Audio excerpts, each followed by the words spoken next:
All right. Well, welcome to Prog Talk on bongolongmusic. This is the premiere episode, a test run, if you will.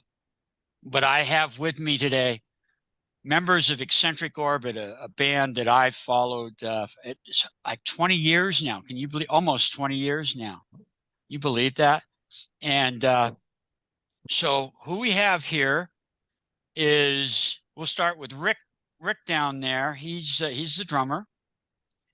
Then there's Tom Benson, who plays electric guitar, electric synth, guitar synth, and mandobot. I'll ask you about that later.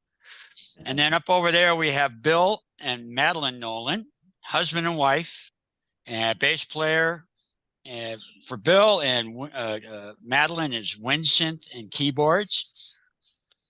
So thank you guys. This is really fun. What I want to do is I kind of want to get a little history on everybody. And I think I'll start with probably the most important one in the whole group. That'd be you, Rick, because you're the drummer. Yeah. Right. Yeah. Basically, when did you start playing? And were drums your first instrument? Oh, wow. When did I first start? I first started playing the drums in, I believe it was around January 1983. So about 40 years ago. Yeah. Was it my first instrument? Not quite. I tried a bunch of different things. Like I've always loved music and was constantly listening to it and was obsessed. I was, like memorizing the instruments in the World Book Encyclopedia. I was one of those, it was like dinosaurs and instruments. So, I was like 6 years old and talking about the oboe d'amore, and nobody else knew what I was talking about. So I was always fascinated by that. But I tried several instruments and nothing clicked. I was in the choir, in elementary school. And then I did, I guess it was sixth and seventh grade, probably. I played the cornet in the school band, and that wasn't it either. And then a friend of mine who was a drummer just randomly like showed me a couple things.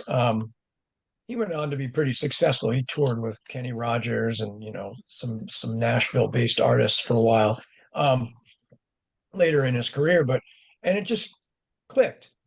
I was like, I get this. And so that was it. I just kind of stuck with that, and took lessons on and off, and eventually went on and also studied like composition and arrangement and arranging and music theory and stuff like that. So I'm compose as well, but the drum set's always been the primary instrument and the one that seemed to be the most natural for me for whatever reason. Yeah, I hear you on that. I was immediately to the drums. So Tom, what did you start out? When and on what instrument? Well, now I think of the violin as my main instrument, and I started that right around the same time Rick started on drums, it turns out. I didn't know that. Yeah. Yeah, early like 83 probably. But I did start on guitar probably when I was about 12, and still play that, of course. I played the saxophone a little bit in high school. I wish I had stuck with it. I often said I'd be Charlie Parker by now if I kept playing, but I had to drop it. So yeah, it's the combination of guitar and violin skills have come in handy. Cool. And then of course, Bill, we talked about this on Giant Chat, but you started on the guitar. I actually started on bass. Okay. I saw someone in a class I was in about ninth grade, had a little Fender Music Master bass, and I had dabbled on violin and a very inexpensive guitar that was really unplayable. And as Rick said, neither of those really stuck. But when I saw this guy playing the little Fender Music Master bass, I said, you know what? I can do that. You're playing single notes. I've always sort of listened to the rhythm sections. Rhythms have always been interesting, in the bass, I think, is part of that rhythm section. Yeah. So as a late starter, I thought that was a good instrument to get in with. What do they say? Bass is the easiest instrument to learn and the hardest instrument to master. So I just stuck with the easiest instrument to learn portion. I never got into the mastery. Do we ever master it? That's right. Exactly. What is it? I saw a quote. I don't know how true it is. Somebody like Pablo Casals or somebody like that, Yo-Yo Ma or something. He says, after all these years, why do you keep practice every day? And he says, I'm getting better. Well, it's true. Right. Yep. Madeleine? Sorry. I was just going to say, I picked up guitar about a year later. And, the lessons I've taken have mostly been in jazz guitar. Oh, and so that gave me the sort of theory and the background, the chordal, knowledge to be able to write and do composing. So that's really where most of my, composing stuff came from. And I can hear that. I want to talk to you about one line that I particularly love later. Right. And so, Miss Madeleine. Hi, Frank. Hi. So I grew up with a piano in the house, and it was kind of a little bit de rigueur that us three kids would take piano lessons, or at least two of us. And so I did when I was, 6 years old or so, started taking piano lessons. But by the time you get to school and there's school bands and this and that, you realize there's not a lot of piano going on in there. And if you want to be a part of the school band, you're probably going to take another instrument. My sister is 2 years older than me, and she took up clarinet when she got to around 4th or 5th grade. And I went up taking up saxophone when I was in 7th grade. So that was just 10 years ago. No, just kidding. So I wound up playing piano all the way up until I was around 13 when I stopped taking lessons. And then I took on the saxophone and took a lot of lessons and focused quite hard on it in high school, and wound up majoring in music in college and playing saxophone all through there. Keyboard background certainly came in handy because you had to take keyboard tech. And I was just watching all the others who had no understanding of the piano at all, just absolutely struggle through keyboard tech. And it was pretty okay for me. But by the time I got out of school, all I had ever played was classical music, either on the piano or on the saxophone. So getting into this rock music thing was sort of a new deal for me, but it sure was fun. Sure is fun. Yeah. Were you ever in wind band or was it orchestra? Wind band. Yep. Wind band, marching band. Yeah. So you did get a little bit of contemporary mixed in there. Yeah. Yeah, certainly contemporary, but just never the rock genre nor the jazz genre. Yeah. I believe that anybody that is a serious student, no matter if they're a singer or sax player, guitar player, oboe, whatever, should have a knowledge of the piano. Or at least maybe guitar, something that they can see the chords and see the relationships of the notes and everything. So I wanted to read something here. I was watching, doing a YouTube thing, and I love musical theater, and I did it for over 20 years. And Stephen Sondheim, are you familiar with Stephen Sondheim? The show Sunday in the Park with George, about the 19th century French painter George Seurat, I don't know how to pronounce it, but the way he painted was he would just do and so that one of this short part of the lyrics of one of the songs called Putting It Together, bit by bit, putting it together, piece by piece, only way to make a work of art. Every moment makes a contribution. Every little detail plays a part. Having just a vision's no solution. Everything depends on execution. Putting it together, that's what counts. Well, Stephen Colbert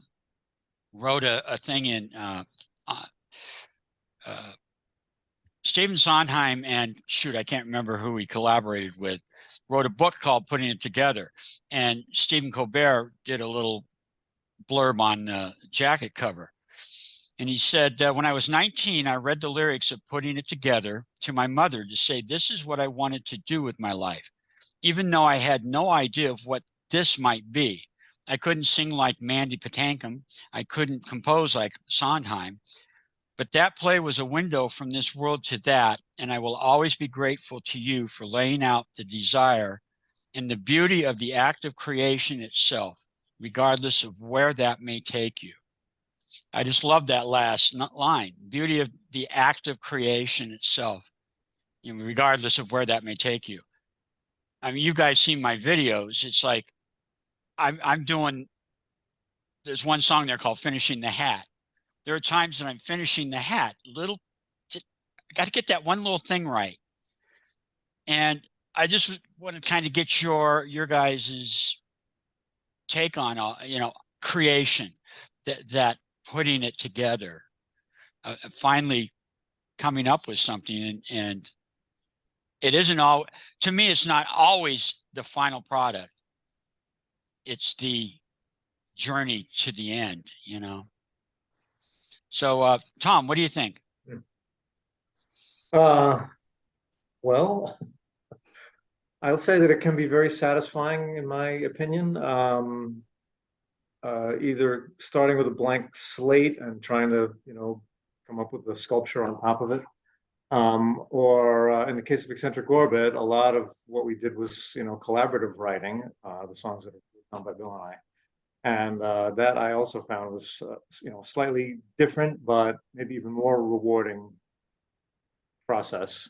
And you're talking about pointillism. In some instances, it kind of was like that, where I think, especially in the earlier things we did, the earlier pieces that we wrote, it would be, you know, a matter of a few lines. Okay, now, here's a few lines for me. Where are you going to go with that? And then it would come back, and that was a tremendous amount of fun. And you know, in the end, when it came up to be a cohesive piece, very rewarding feeling. And, yeah. Cool.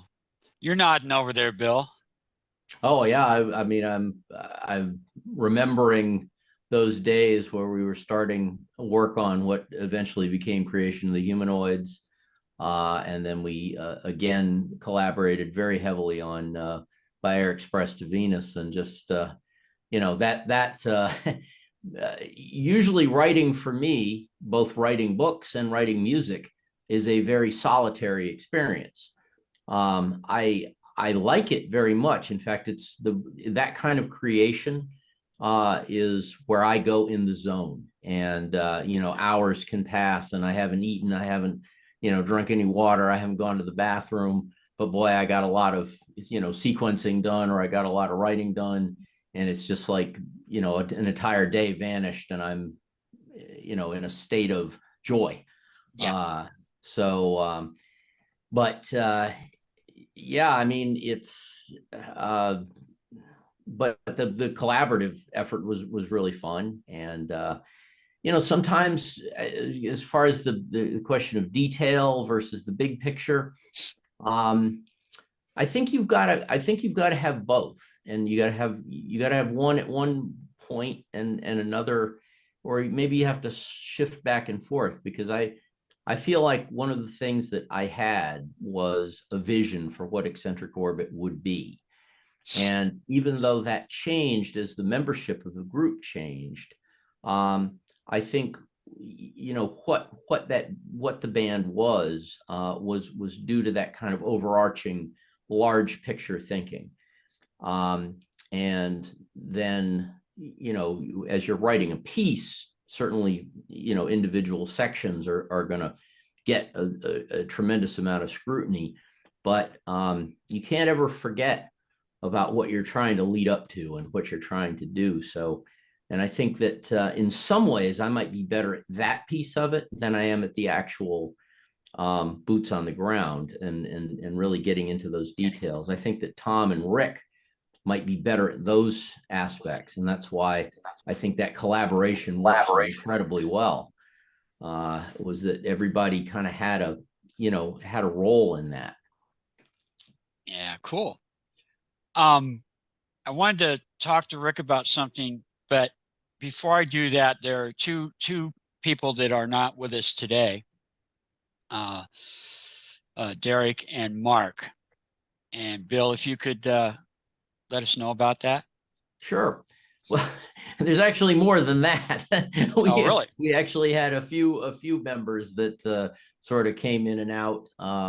We had our keyboard player that came along with Mark, but he never actually got to the point that he recorded anything. Oh, seriously? So Okay. I met, so I started writing the Eccentric Orbit stuff probably about 1998 or so, 97 or 98. And in 2000, I met Mark at Nearfest down in Bethlehem, Pennsylvania. And I was surprised to find that he was from Massachusetts.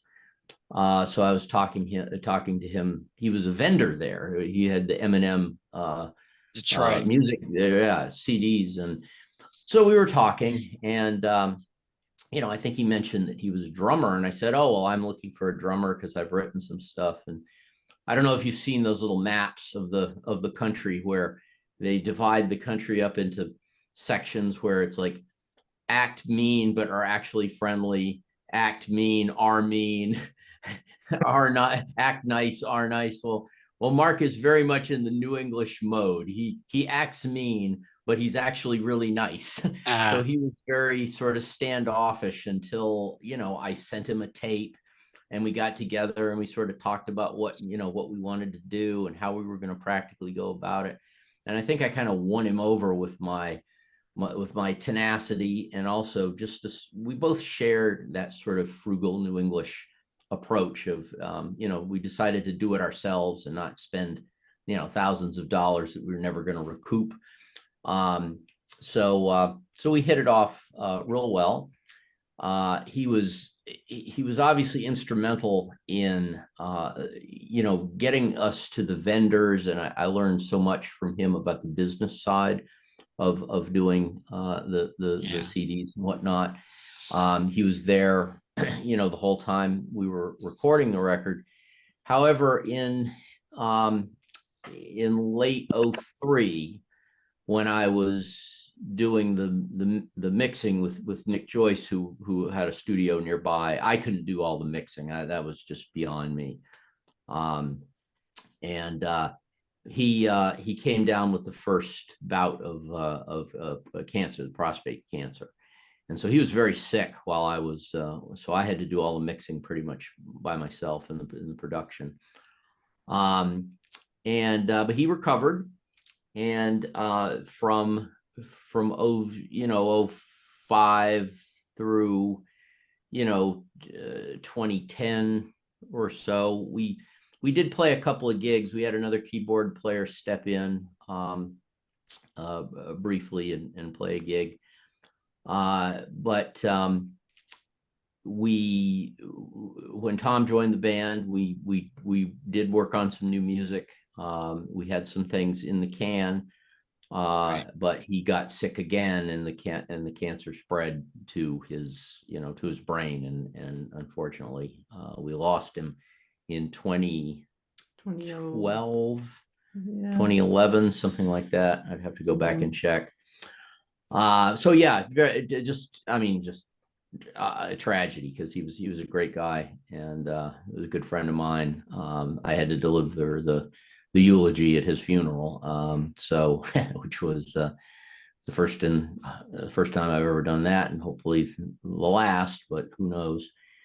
But yeah, we miss him, and I think he would have been proud of Creation of the Humanoids, because I think it is a major improvement on the first record personally, although I still like them both. Derek Roebuck was someone that Madeleine and I knew when we worked at Berkeley. Madeleine worked in the counseling center at Berkeley while I was in the human resources department, and Derek was a student that worked with her. And we got to be friends. I think we went over to their house one time. They lived in Chestnut Hill, and we were friendly. And when that original keyboard player didn't work out, we went to Derek to see if he could do it. He was also in production. And so I was like, well, you can also produce the record, because heaven knows I can't do it and do all the mixing. So, but he was just so busy. He had gotten involved in all, you know, as a talented keyboard player and a producer, he was, you know, called to do many things that, you know, were making him money, and he needed to get his footprint into the music industry. So, you know, he finished up his parts. He recorded all the keyboard parts that he did, and I walked out with the recordings, and I took them to Nick Joyce to take it over the goal line. Yeah. Okay, so Rick, you came in a way following Mark. And what I find interesting is it's seamless, like Creation of the Humanoids, right? Mark did the first 3 parts, and then Rick did the last 2, and it's seamless. Was that a conscious thing? Did Bill tell you play like Mark, or did the music kind of dictate itself, and that's what you did? You followed That's what a good. Yeah, that's a good question. Did you have any more? No, go ahead. Okay. Yeah.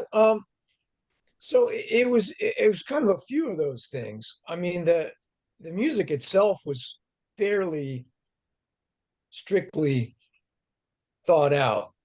There might be some smiles all around because it was the way it was programmed.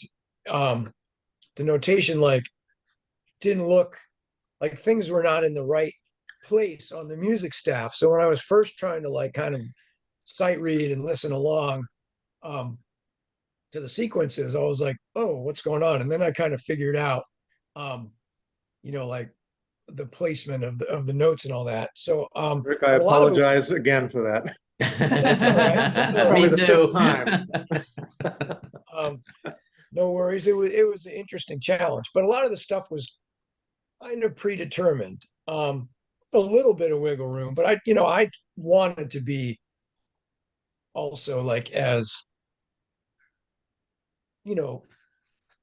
close to their original ideas, just out of respect and I wasn't going to go in there like guns blazing, like trying to change anything. And there wasn't anything that I thought needed to be changed. I mean, I liked the material. And it's interesting, like when somebody who isn't a drummer writes for a drummer, sometimes the things they write are like physically interesting, or sometimes physically not quite possible. So I had to figure out ways to actually perform some of this stuff. So as just a challenge, it was a cool endeavor for me. Might have to kind of like switch which limb would normally do a certain thing to make a certain sound. So that was kind of cool. Sonically, yeah, there was a bit of like, Mark's already recorded these parts. Let's try to get, closer to those tones on the drums. And I probably could have put even a little more effort into getting that, but Tom did a great job in particular of getting the sounds to not be too disparate. So kept the continuity. I think like if you took like the raw, tapes, so to speak, I think the sound of Mark's drums and the sound of my drums matched a little bit less pre-mixing than what we ended up with. So it was a little bit of, studio magic, and it was a little bit of me trying to match sounds as much as I could. But as far as the parts, it was just honoring the parts. And I think you can kind of notice the slight difference in time feels between me and Mark. But I think musically, it flows pretty well. Yeah. And it's interesting because some stuff that you know, when I was, learning parts that Mark had already put down. Because I basically went in and I did the last two parts of the long Creation of the Humanoids piece, and then did the By Air Express to Venus was all me on the drums. When I was learning some of Mark's parts, it was interesting because certain things like that he did, whether he created them, I don't know how much specifically he created and how much was written for him. But there's things where like he maybe played something a little busier than I would have. And there's other things where it was the opposite of that. And then there was other things where like he did it like that's exactly how I would have done it if I, came up with this. So it was kind of interesting, like how me and him kind of interpreted or would have interpreted different things. But for the main question, the seamlessness is a mixture of, trying to do that and Tom, coming up with kind of, consolidating the sounds as much as possible in the mixing process. Yeah. A little booth magic. Yeah. So the music, Bill and Tom, was written. It was lines. Lines were written, right? I imagine that there. I can't think right now, but there are some sections that are improvised, right? You've got some soloing sections. I can't remember now, but one melody sticks out to me, and I think it's probably my favorite EO song is Sputnik, and it's that middle section, da da da da da da da. That note there, it's just that's jazz. And I was listening to it. I think it was yesterday. I was listening, trying to bone up on the music and stuff. And it felt lonely, which is kind of funny. Here is this piece of metal, but it was the first man-made object that was put into orbit. And so it was alone up there. And I thought that, I have no idea if that's what you were going for, but it really evoked well. And of course, that's the other thing about Eccentric Orbit is it's so cinematic. You're listening Prog Archives is symphonic, which I would agree with that, but it's so visual. It's almost as if you were like writing for Broadway or something, You have some fantastic melodies, as well as Tom too, throwing in, And speaking of Tom, coming into Eccentric Orbit and then bringing in these other instruments, the violin and things, Osiris, breaking Osiris, is just like, oh, yeah. It was such a beautiful addition. And the Mandobot. What the heck is a Mandobot? Well, I wondered if that question might come up, so I just happen to have a Sure. Mandobot here. You do? There it is. Yay. Look at that. It's a Fender 5-string mandolin. The strings aren't doubled like they are on an acoustic mandolin. Right. But I installed a MIDI pickup into this so that I could play synthesizer sounds with it. And it was kind of a follow-on to this experiment. I don't know if Bill might remember this, I'm not sure, and Madeline. Oh, we remember this. Grinch. Oh yeah, the Grinch, right? Which this was a guitar at one point. And I realized when trying guitar synthesizer that the high notes track way better than the low notes. So I thought, you know what? Let me get rid of that piece of the neck. Right. To make the whole thing high notes. So it's like a 6-string mandolin. And I had a MIDI pickup on this at one time. This doesn't work very well, honestly, but but it still- looks cool.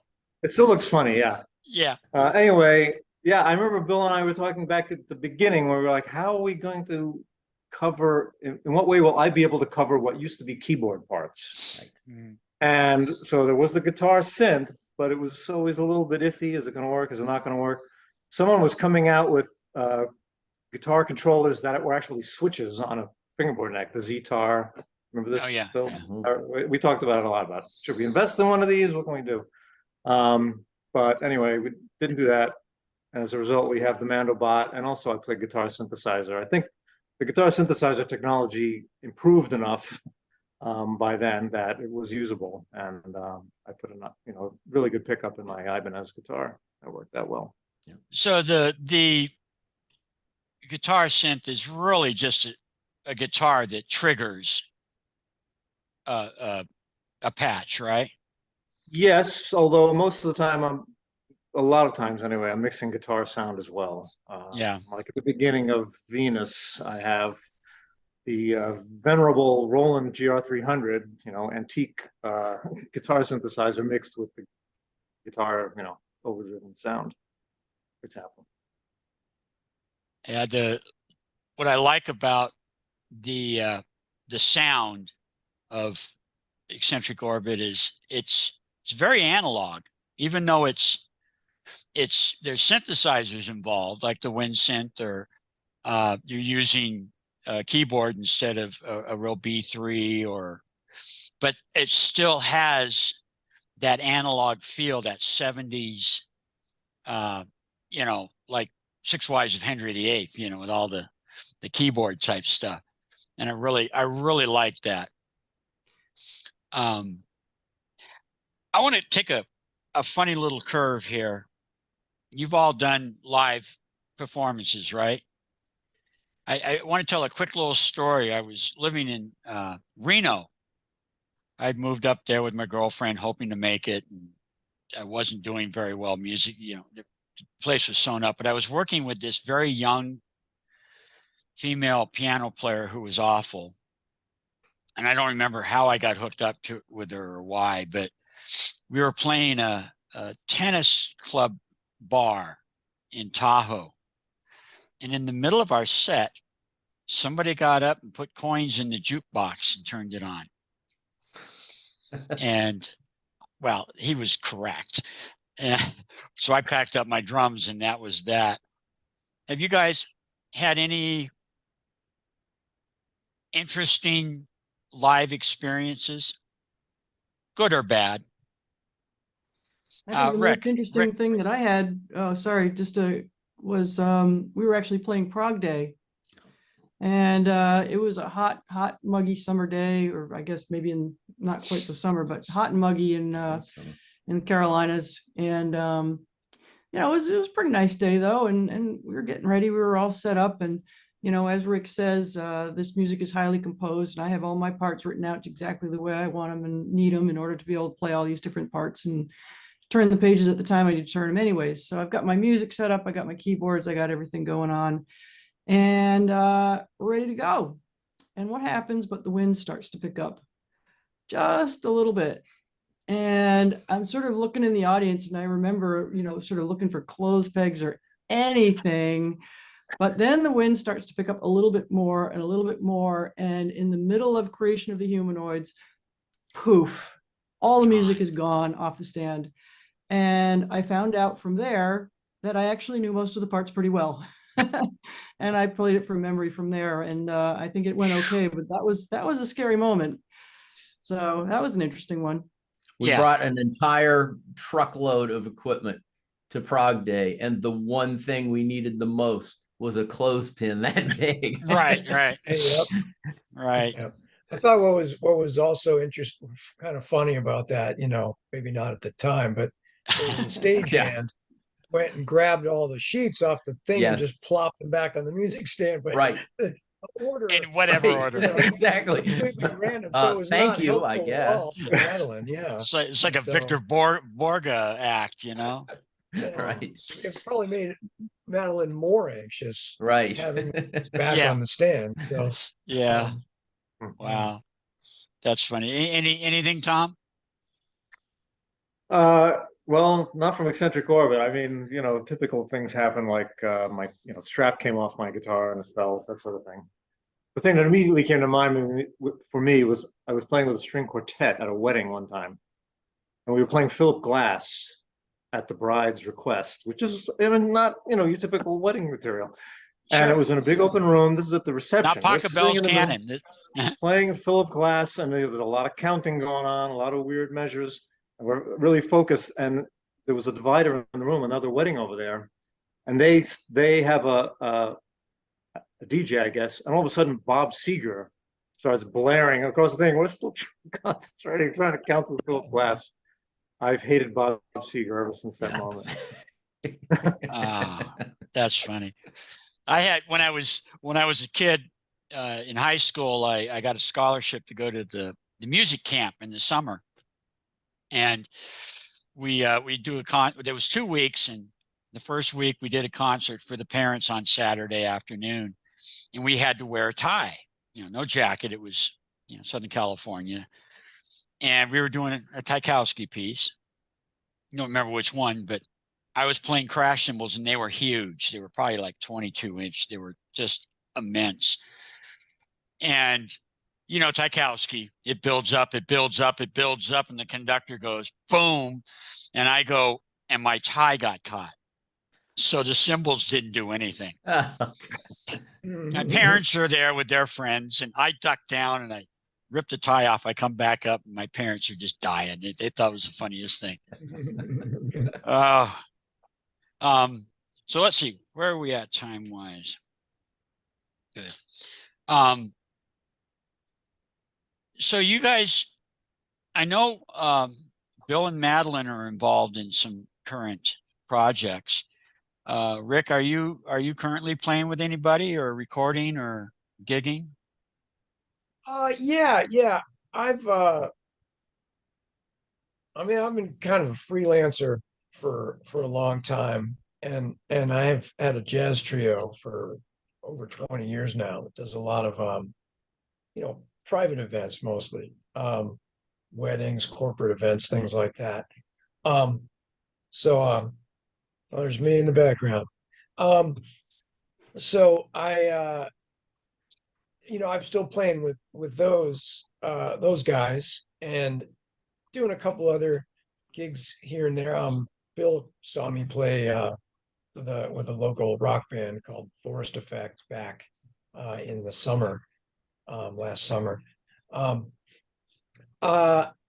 COVID kind of screwed things up gig wise, and I had some injuries. I was about a little over 4 years of some injuries and some surgeries that I had to deal with. So I'm actually just fairly recently getting back into practicing regularly. But I have done a handful of gigs over the past few years, but it was never terribly comfortable, particularly after the gig was over because of these injuries. So now I'm kind of back in the clear, and the jazz trio has some work coming up. So I'm going to definitely be performing more in the coming months, this year in particular compared to the past, 2 or 3 years. There was a good year where there was no work for me at all. Where about 12 years ago, I was probably playing like, a few nights a week. So it just kind of, fluctuates, but yeah, still performing. And with jazz, which is not the best paying job. Yeah, well, that's why we do private work. Yeah. And up here in Idaho, up here in Idaho, I don't think they know what jazz is. They think that's bluegrass. So, Tom, are you involved in any projects? In a minimal way, I've been contributing some tracks just for some friends that are doing original tunes. I'm playing all the time because I have a violin shop now. I studied violin repair. That's right. This started shortly after I think Eccentric Orbit kind of wound up. So I always have a violin in my hands now. So I've been creating those tracks and looking for my next big break. Really cool. Let's see. Influences. Rick, I'm curious. If I were to say to you right now, who is the best drummer? Would you be able to answer that, or do you think that's a stupid question? I mean, I could give an answer as to who are some drummers that I like. Best, I don't know. Stupid question. That might be a little extreme, but it's hard to say who's the best at anything. Music is such a vast Yeah. thing. I do. I'm a big Phil Collins fan. Huh. I like his playing a lot. I like his feel. Um, there's plenty of other people, some that are, more, jazz or progressive rock kind of people, and some that are maybe, more unexpected from what people know of me as a musician. But Tony Williams, Wow. hard to mess with Tony Williams, brilliant Right. musician. Levon Helm from the band. Just for the feel, if nothing else. I mean, nobody sounded and felt like that guy. He had great ideas too, but sometimes people think like, oh well, oh, he didn't play blistering fills, and there's this bizarre idea that like if you don't play a lot of notes, it's because you're bad. And it might just be that it's because the context doesn't demand that. So Yeah, in he's a that case, brilliant. Charlie Watts sucked, because Yeah, there's people that believe that. yeah, it's sad. Unfortunately. And Zigaboo from the Meters. Not I mean, familiar. talk about feel and technique. So the Meters are, fantastic, funk band, for lack of a better description, from New Orleans, that are just amazing musicians. It's a basically Hammond guitar, bass, drums quartet, mostly instrumental, and unbelievable. So those are some big ones. I like a lot of the other prog type guys. Bill Bruford, Yeah.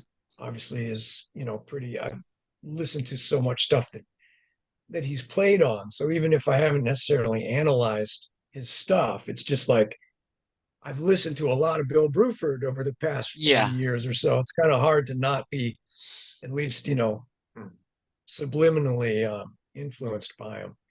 So and a lot of times I'm just influenced by music in general. I listen to a lot of orchestral music and classical composers. So when I'm playing, I'm not necessarily thinking about drum stuff, when I'm approaching the drum set. Yeah, it's kind of hard to listen to Vaughn Williams and think about drums. Yeah, but you think about melody, you think about phrasing, you think about big picture kind of stuff, Emotion. So I try to kind of, yeah. So Which some people which you guys really accomplished or whatever with Eccentric Orbit. It can be very emotional music. It can stir something. It isn't just flash and technique and cool sounds. Although there's some cool sounds there, except for that growly bass. I was listening. You were talking earlier. You were talking earlier saying that it's cinematic, and I mean that makes sense because a lot of the titles, but what's behind the titles, I mean, as far as I know, I didn't write any of the music. I mean, film and novels are like a major influence on Bill and Tom's approach to writing. So I mean, it does kind of make sense. There is like they're thinking about the kind of a storytelling aspect, I suppose, which does produce a different end result. So yeah. So Rick, you you've got a group. What was the name of it again, Bill? Well, I had a group, and who knows if we'll rear our fuzzy tail again, but it was called Tamandua. Um, and as Bill was just saying, pre-record button, it was guitar, sax, and drums trio. And I don't know, I used to jokingly call it like a fusion of progressive rock, jazz, and fake ethnic music, which might actually be pretty accurate. Um, so it melded a lot of those um, aspects of those types of music together. But I'll let just Bill pick up from where he was right before. So Yeah, I mean, I had heard that Tamandua was playing probably through Progressive Ears, maybe. Yeah, I'm probably. pretty sure that And was it's it. like, Yeah. it was a whatever Wednesday night in Cambridge, and I went to see the band, and I was expecting it to be basically jazz, but as Rick said, it's definitely much more than that. And one of the things I liked best were some of Rick's compositions, like Skeleton Boat, which really have it has a little bit of what Eccentric Orbit does. It tries to give instrumental music that kind of melodic thrust and some continuity that makes it as compelling as having the vocal. And when things developed with Mark, and it looked like, we were tossing around the idea of ending the band at that point, but we had so much music done, and some of it was obviously had been recorded. I started to think about alternatives, and I thought of Rick because of that experience seeing him in Tamandua. Another interesting parallel between Rick and Mark is that they have both written books on progressive rock drumming. So they both I'll have to look that up. Yeah, they both have that depth of knowledge, and in really rendering. And I think that it goes back to your earlier question. I didn't want to interrupt, but I think that when you hear music like this, that really is kind of down the pike prog rock, 70s prog rock. They both had an understanding of what was going to communicate well within that style. And it doesn't always have to be busy, but it's just the creativity of the drummers in that period, and is just so phenomenal that I think Rick and Mark both, they came at it in slightly different ways, but they came at it with I think a very similar vision. And I heard that in Tamandua. So even though it was a different context, so he was a perfect fit awesome. for what we were doing. So yeah, definitely put a little plug in for Tamandua there, because I think that folks, it's different from Eccentric Orbit, but I think it's something people would really enjoy. Talking about the drummers of the 70s and 60s, I always have to think of Ringo, that gets maligned all the time, but he was probably one of the finest accompanists in that period. He knew his job. The three lads in front were really the Beatles. He was always in his little riser in the back, and every once in a while he had a silly little, but he was solid. He was simple, yet inventive, to the point that it didn't interrupt anything, but it added to it. It's like dressing a Broadway show set. It's a living room, and you'll put some photos in and vases and things like that. If they're not there, you wouldn't notice it, but when it's there, it completes it. And I think that what I'm getting at is that I got a lot of that from both Mark and Rick, that there's they're laying it down, and they're laying it down really tastefully. And it's nice. Yep. It's nice. I want to kind of go back a little bit. Tom, when did you discover prog rock? A long time ago. Yeah. Uh, Can you pinpoint, in my or are you formative like years- The me? day after Yeah. it started. Yeah. Oh, yeah. Before I took up the violin, when I was still playing guitar, and in college, I started listening to Focus. I was a very big Focus fan, which seems odd because they were never really a huge band. I don't know why. I fixated on Focus. I loved Jan Ackerman as a guitarist, I guess, and that's what got me hooked on it. I was probably sucked in by their hit song Hocus Pocus, and then when I heard the real music after that, like, oh, this is good stuff.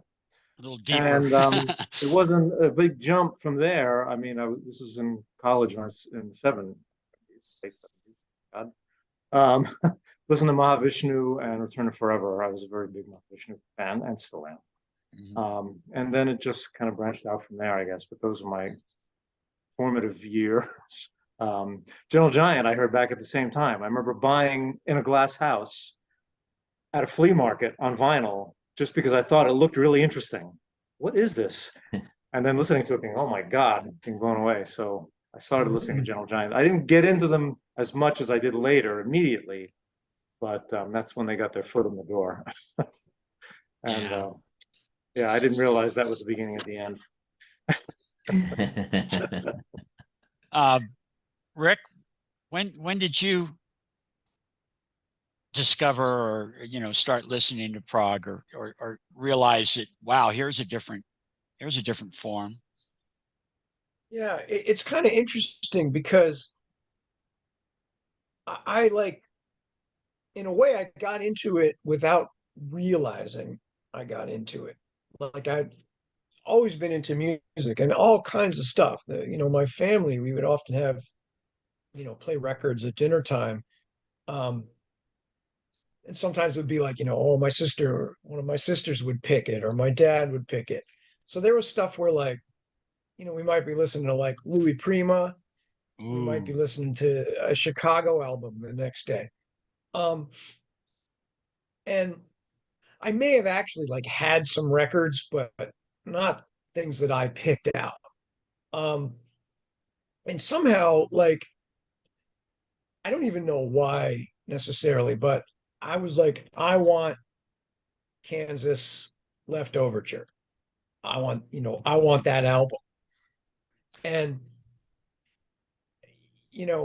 the store didn't have it. They had Point of No Return. So I got that. So, and I was about like 6, 7 years old, and it's just like, so I was listening to that stuff. And then I would just randomly hear things, like, I remember, this was a couple years later, but I remember, like, Al Di Meola, Electric Rendezvous, stuff like that. So I was listening to like so-called prog rock, fusion, stuff like that. I was big into the Police as well, which are, maybe less complex overall, but we're not simple No, musically. And unique. it's just like, yeah. And then just classical stuff. I mean, I was listening to, like, I had Grieg, Peer Gynt Suite and Piano Concerto in A minor on vinyl when I was like in first grade. I mean, I was just sitting around listening to Grieg and Kansas, and not even thinking about it's complex or it's this or that. And then my sister was into some different kind of music. My first concert was Peter Gabriel concert, and I was listening to like recent Peter Gabriel solo music and early Genesis, like Trespass, and King Crimson stuff like Beat and Discipline. Some of it that I was hearing from my sister, some of it just I was randomly grabbing. So somehow it's just like I was listening to prog when I was a little kid and I didn't even know it. That's funny. Yeah. That's Yeah. funny. And then the Nolans over there. Madeleine, when did you start listening to prog before you met that lug? No, I did not. I mean, I did enjoy some of the things that were, on the radio, so to speak, that I thought were a lot more interesting than other things. Some of that would be the Queen, some of it would be Steely Dan, which I was a huge fan of. I listened to actually a lot of Dave Brubeck Quartet when I was growing up. That was one of my dad's favorites. And a lot of classical music, because that's what my parents liked to listen to. And we played Beatles albums to death. We played Simon and Garfunkel to death. And I started to get into some other things also when I started to babysit, because you go over these people's houses and the kid was in bed. And what are you going to do besides watch Dallas and Knots Landing? Well, you go through their record collection, of course. And I'm finding Moody Blues, which is stuff that I hadn't heard before. So I used to play that, In Search of the Lost Chord at one of their houses and stuff like that. And things broadened a bit when my sister came back from Bandcamp, and she met a whole bunch of people that exposed her to some things that none of us had heard before. So that was kind of interesting. And then when I met Bill, I'm like, what is this thing, Led Zeppelin? I'm like, oh, this is cool. I like this. Geez, we listened to Tarkus. I was like, holy cow. And I remember reading Norton's Anthology of Music, which is about as dry as a bone, and trying to read that and listen to Brain Salad Surgery at the same time. And it just was not happening. So I closed Norton and listened to Brain Salad Surgery, which was actually very cool. So yeah, that was in college when I really got into seriously into prog, I would say, for sure. Cool. And Bill kind of led you in that way there. He led you down that dark path. Yeah, for sure. Yeah. I mean, he had all the Kansas, which was stuff I hadn't heard before. I mean, I grew up with things my parents had and top 40 radio, basically. So in the 80s, no less. Yeah. I'm saying. Yeah, I was so fortunate that I graduated high school in 1970. So all this stuff was happening.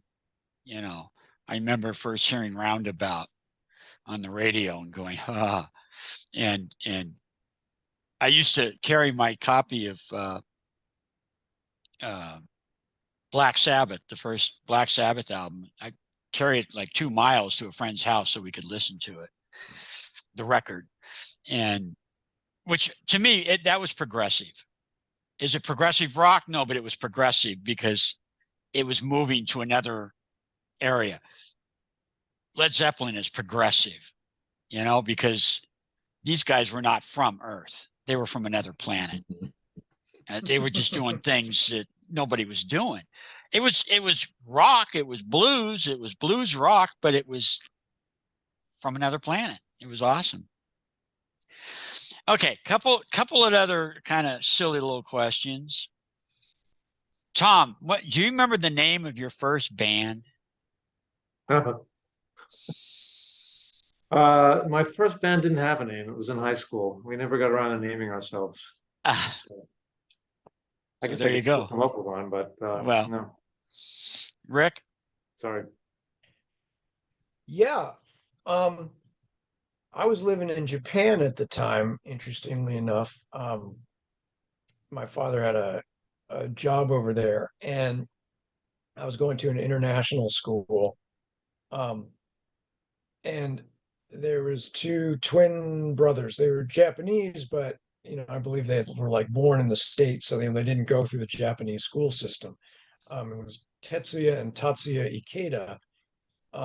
So they had a band called the Ikeda Band. And my friend Anatole played guitar in that band as well. And we had like a school carnival coming up, and they were supposed to play. And like 2 days before, they like kicked their drummer out. So I just like learned all these tunes, a couple Zeppelin tunes actually. They had the weirdest thing. They played Rolling Stones, Zeppelin, and Journey. That was it. Just those 3 bands. Those were the 3 bands. So they gave me a tape of like, here's the stuff for like if we do another show, and it was literally only those 3 bands. And they're so all transportation related names. That's why. What's that? I said they're all transportation related names. Yes. What's in their theme? Rolling, floating, Journey, floating, and that's great. And so I just crash learned these tunes and played this gig with the Ikeda Band at the school carnival, and then that was basically it. The beginning of my career. Yeah.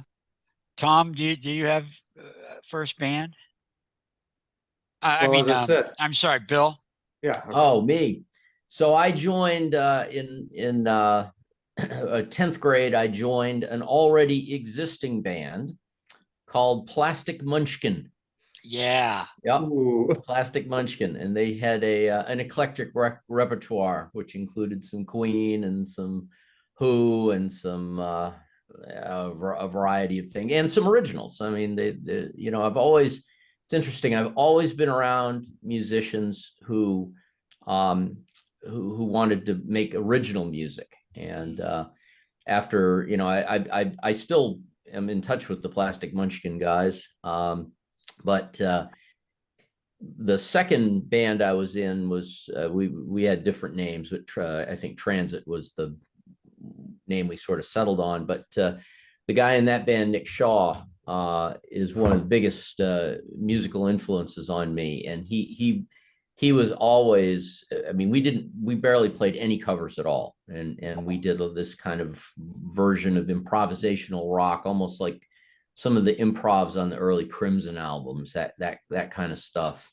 And that was hugely influential on me, because I always, you know, while I love the stuff, I never sat down and like learned Rush tunes and learned Yes tunes and stuff like that. I was always hearing that stuff and trying to apply it to my own music and interpret it in my own way. You know, the closest I've now come to doing that kind of really learning stuff note for note. Well, I've learned some cover tunes here and there, but I'm in a Jethro Tull tribute band now called Minstrels in the Gallery. And so we're really trying to do the note for note thing with the Jethro Tull repertoire. But so yeah, Plastic Munchkin. I love it. It Great. was the early 80s. What are you gonna do? Yeah, I was in high school. I think it was piano, bass, and drums, and we were called Meat. Meat. MEAT. Yep. Meat. Mm-hmm. Yep. I think the only gig we did was for the Rainbow Girls. No, and my sister's party in our backyard. I actually have a picture of that with my first drum set. And Madeleine, did you ever get in any rock and roll bands? Well, I guess I would, if I was going to talk about my first experience, I would probably talk more about being in a saxophone quartet, because to me, that's my quintessential quote unquote small ensemble experience. And an absolutely special and terrific experience. There's nothing like playing with a small group of people. So yeah, and I did that when I went to college. So for freshman all the way through senior year in college, I played in quartets every year. And sometimes I played soprano, sometimes I played bari, sometimes I played alto. So you got a feel for the different voices in the group. And that's a special experience, I have to say. That was really neat. That was my first time not being in like a wind ensemble, a big band. And I have to say, I like the small ensemble a lot. Yeah, I when I was in the Army band, I'd gone to a 28-piece band, and I was going to be the 7th drummer. The guy didn't plan well. So when I was at the School of Music, I was focusing on mallets, you know, vibes and such. When I got to the band, there was no oboe player. So I played all of the oboe parts on the vibes. And there was a woodwind quartet, and the night before a performance they were going to do, the guy slammed his hand, the first clarinet slammed his hand in a car door, and they had me come in. So I had to sight read in B flat from a C instrument. And it was just like, fortunately at that time I was up on stuff. All right, I'm going to ask one last question. I think we still got a little bit of time here. This is a what if question. What if you had a sugar daddy that would take care of all the financial needs? Would you guys do a third album? Yeah. Only if we called it Plastic Munchkin. I know That's, Bill's sitting there going, oh man, I don't know. yeah. For That's, me, What it's word? I'm with Tom on that. And it has to be the title. for me, it would be about putting my chops back together. I mean, one thing about Eccentric Orbit, if you didn't get into the finger gym pretty much every day, you were not going to be able to play that stuff. And even if you did get to the finger gym pretty much every day, you're going to barely be able to play that stuff. And it would actually take me quite a bit of time to get my chops back together again. But I have to say, if Tom and Bill started writing parts and said, please play this, I'd probably try to find a way. Cool. Yeah, I mean, I would say from a musical perspective, I'd do it in a heartbeat. I mean, this is Mm-hmm. this. I mean, we actually had. I mean, we have a song that, we played at the last time we played, actually, the radio show, called "Nothing Ever Happens on Nepsis EMF.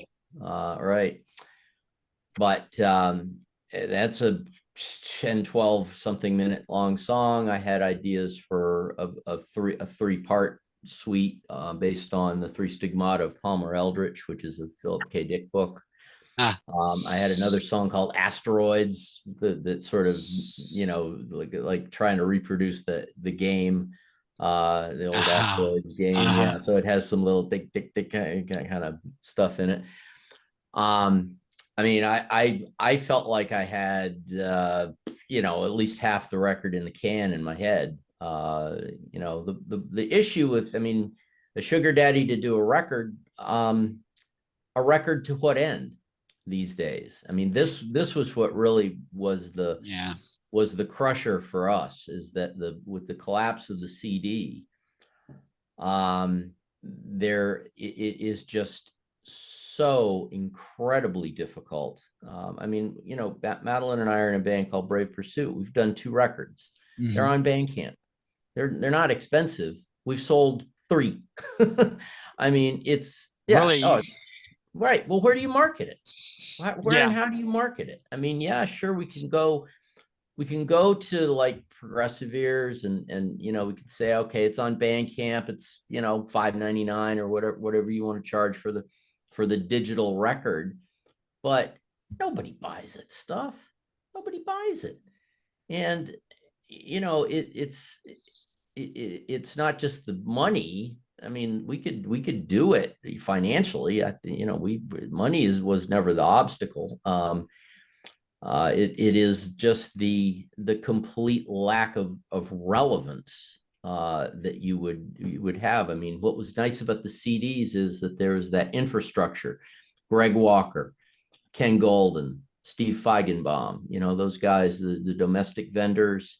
There were we sold probably 700 CDs in Japan to Marquee over 3. The first release of Eccentric Orbit, The Creation of the Humanoids, and then the re-release of Attack of the Martians, right? So I mean, they buy CDs. I mean, there's just, the market for that is gone.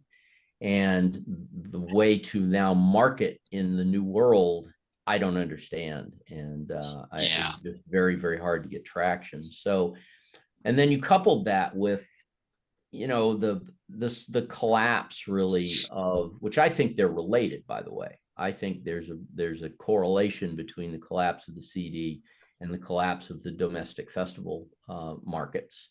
I mean, Prog Day is still going because it's got its own clientele, so to speak, but Nearfest is gone. The others are Ozfest is kind of hit or miss. And then the collapse of the local scene here in Boston, the New England Art Rock Society, that really isn't putting on shows anymore because the central focus of the community was around the vendors and the collecting and the coming together on new music that was coming out in magazines and coming out on CD and that people could purchase. And all of that, Progression is gone, Expose is gone. it was all around the CD and the rise of the CD, and it all fell with the fall of the CD. And so for bands like us, it just that you know, it made it possible for us to, you know, do something and you know, punch a little bit above our weight class. You know, we got attention and we sold, you know, enough CDs to actually make a profit, not just cover our costs. But I mean, even if it was just cover our costs, that was fine. It's just that world is gone. That world, the rug got pulled out from under our feet, and that was really where we struggled. I mean, obviously, we're all still friends. I would, you know, from a musical perspective, I don't think I've ever had a better experience than creating that stuff with Tom. I mean, that elevated my game. We came up with stuff that we'd never done individually. He took ideas of mine and turned them into things that are, to me, masterpieces. I'd love to have that experience again, but it really is the question of to what end, and what you know, how do we you know, what do we do with it? We can't play out. Yeah. we can't resell CDs. We can't get any notoriety. So it's like we're just playing with ourselves. No pun intended. Yeah. Pun intended, actually. Yeah. Right. So that's really what it came down to. So we don't need a sugar daddy. We need we need an audience. Yeah. That's exactly right. Yeah. Yeah. Well, on that sad note, Yeah. I'm gonna go ahead and thank everyone. This is really fun. Maybe we'll do another one. Thanks, Tom. We'll get links in the comments, and Rick, we'll get some links for you if I can find some. And Tom and Madeleine, thanks again. And we'll see all you guys on Bongolong Music. Hey, thanks, ya. Frank. Thank you, Frank. Tom, All right. Rick, Frank. awesome to see you both. Yeah. Yeah, a happy reunion. Exactly. Yeah. Yeah.